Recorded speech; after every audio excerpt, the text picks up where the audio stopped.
ஒரு விஷயத்தை எல்லாம் புரிஞ்சுக்கணும். கருத்தியெல்லாம் பேசுகிறது ரைட், ரொம்ப ரொம்ப சந்தோஷம். ஏன்னா அப்போ தான் சில விஷயங்கள் எல்லாருக்குமே தெரியும், அதாவது எல்லாருக்குமே புரியும். மேலிடத்துல பண்ணுறது கூட நம்மளுக்கு இப்போ நம்மளுக்கு தெரியும். இந்த விஷயம் எதுக்கு சொல்ல வரேன்னா, பாலிமர் நியூஸில் நான் ஒரு நியூஸ் பார்த்தேன். இப்போது உதயான்றவர் ஒரு பதிவு போட்டிருந்தார். நானும் எஸ்சி தான், இதில் ஜாதி பார்க்குறதில்ல, பணம் பார்க்குறதில்ல. ஹரீஷ் அண்ணன் போஸ்டிங்காக பேசினுக்கிறாரு. திரும்பி சொல்கிறேன், போஸ்டிங்னு சொல்லி ஃபஸ்ட்டு என்னை அசிங்கப்பட்டாதீங்க யாரும். நான் இப்போவும் சொல்கிறேன், போஸ்டிங்காக நான் பேசலை.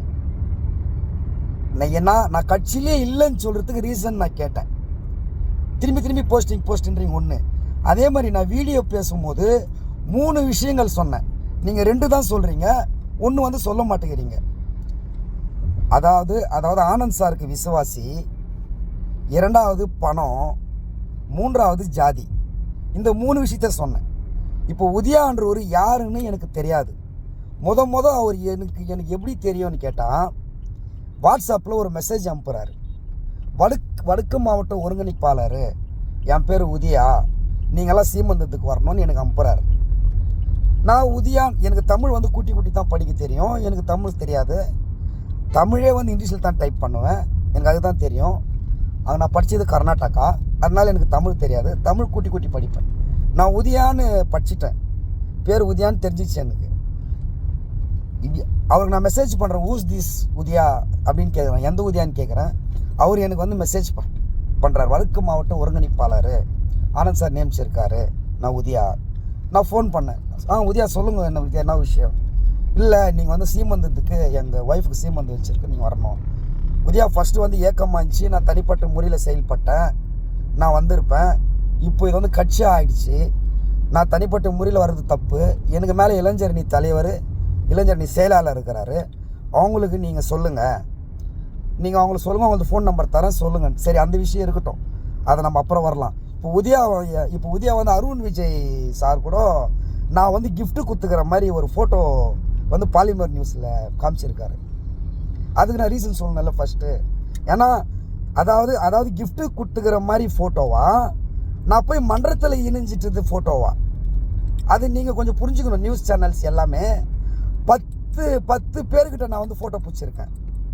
அது அருண் விஜய் சார் மட்டும் கிடையாது.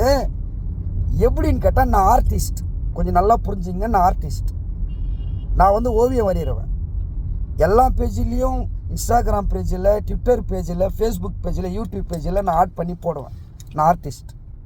அந்த மாதிரி ஆர்ட் பண்ணி போடும்போது அந்தந்த மாநில செயலாளருங்க அந்த ஒர்க்கை பார்த்துட்டு டேக் பண்ணுவாங்க. டேக் பண்ணிவிட்டு யார் இவர் வரைஞ்சிக்கிறது, இவர் எங்கே இருக்கிறார் யாருன்னு எனக்கு ஃபோன் பண்ணுவாங்க.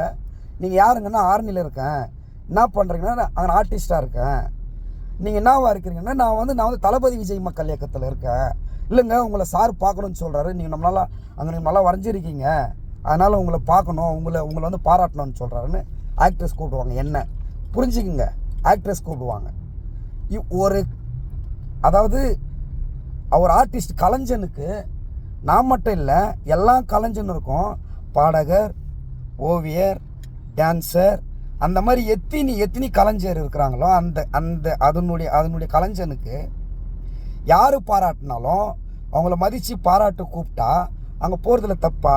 நான் ஒரு ஆர்டிஸ்ட், நான் ஆர்டிஸ்ட்ன்றதுனால என்னை கூப்பிட்றாங்கன்னும் போது அவங்களுடைய ஒர்க்கை நான் பெயிண்டிங் பண்ணி எடுத்துன்னு போய் கிஃப்ட் கொடுப்பேன்.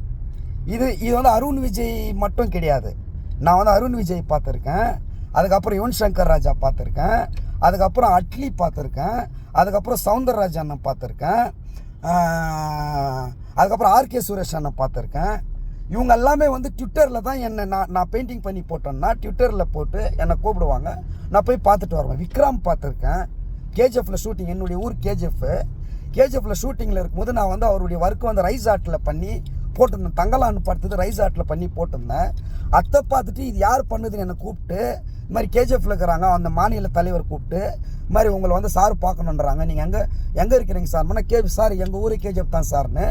கூட பாரஞ்சித் இருக்கார், பாரஞ்சித்துக்கும் ஒரு பெயிண்டிங் பண்ணி திருப்பி அவருக்கும் கொடுத்துருக்கேன்.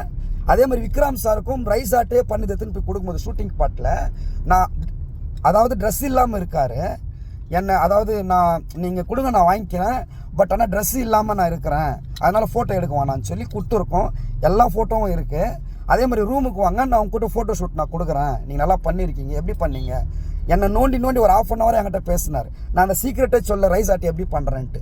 இல்லை நீங்கள் என்ன மேஜிக் பண்ணுறீங்க, அந்த மேஜிக் சொல்லுங்கள். மேஜிக்ஸ் ஒரு கலைஞனுக்கு, ஒரு ஆர்டிஸ்ட்டை, ஒரு ஆக்டரு, ஒரு ஆர்டிஸ்ட்டு இன்னொரு ஆர்டிஸ்ட்டு கூப்பிட்டு அதை வந்து பாராட்டுறதுல நான் போய் அவங்களுக்கு gift கொடுக்குறதுல என்ன தப்பு? கட்சி வேறு, தொழில் வேறு. நான் ஆர்டிஸ்ட், என்னை வந்து பாராட்டுறாங்க, நான் வந்து யாரை வேணாலும் வரையலாம்ல. இதில் என்ன ரூல்ஸ் இருக்கா? இது வந்து சிம்பிள் மேட்ராச்சே. இப்போ எனக்கு இப்போ வந்து உதயா அந்த வீடியோ பார்த்த பிறகு தான் எனக்கு புரியுது. ஓஹோ, இதனால தான் என்னை கட்சியில் இல்லைன்றாங்களா? அதே ஆனந்த் சார் கூப்பிட்டு என்கிட்ட வந்து நேரில் பேசியிருக்கலாமே. என்ன ஹரீஷ் இந்த மாதிரி போயிட்டு இவங்களை பார்த்துருக்கிறேன் கேட்டிருந்தா அவருக்கு நான் விளக்கம் கொடுத்துட்டு இருப்பேனே.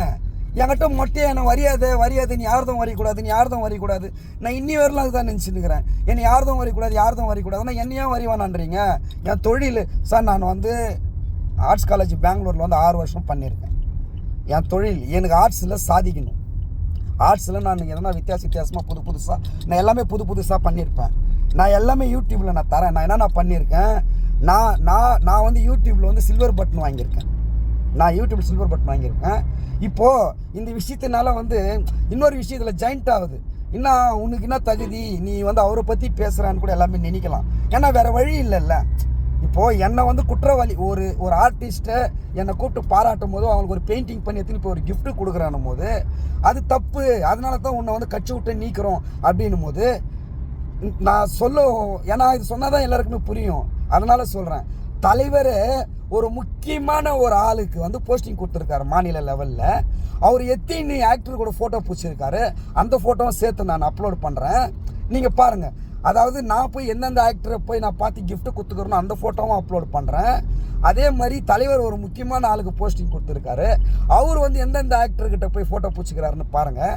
அதாவது தலைவர் வந்து அப்படின்னு நினைக்கல. இப்போவும் சொல்கிறேன், தலைவர்கிட்ட பொய்யான விஷயங்கள் தான் போகுது. இது சிம்பிள் மேட்ரு. நீ இந்த மாதிரி ஒரு ஆர்டிஸ்ட்னா பாட்டு வந்து எல்லா ஹீரோ தான் பாட்டு பாடுவாங்க, எல்லா ஹீரோ தான் வரிவாங்க, எல்லா ஹீரோ பாட்டுங்களுக்கு தான் டான்ஸ் ஆடுவாங்க, எல்லாமே தான் பண்ணுவாங்க. இதெல்லாம் ஒரு குற்றமா? அப்போ நான் வந்து கட்சியில் இருக்கக்கூடாதுன்றது இது குற்றமா? இது வந்து பொய்யான தகவல். ஏன்னா ஒரு ஆர்டிஸ்ட் வந்து வரைஞ்சின்னு போய் gift கொடுக்குறது குற்றம்னா அது எனக்கு புரியல. நான் அந்த ஃபோட்டோஸ் எல்லாம் இப்போ அப்லோடு பண்ணி அனுப்புகிறேன். அது நீங்கள் எல்லா நியூஸ்லேயும் காமிங்க. அதே மாதிரி தலைவர் ஒரு முக்கியமான ஆளுக்கு பொறுப்பு கொடுத்துருக்காரு, அவர் எந்தெந்த ஆக்டர் கூட ஃபோட்டோ பிடிச்சிருக்காருன்னு அதையும் நான் உங்களுக்கு அனுப்புகிறேன், நீங்கள் பாருங்கள். நன்றி.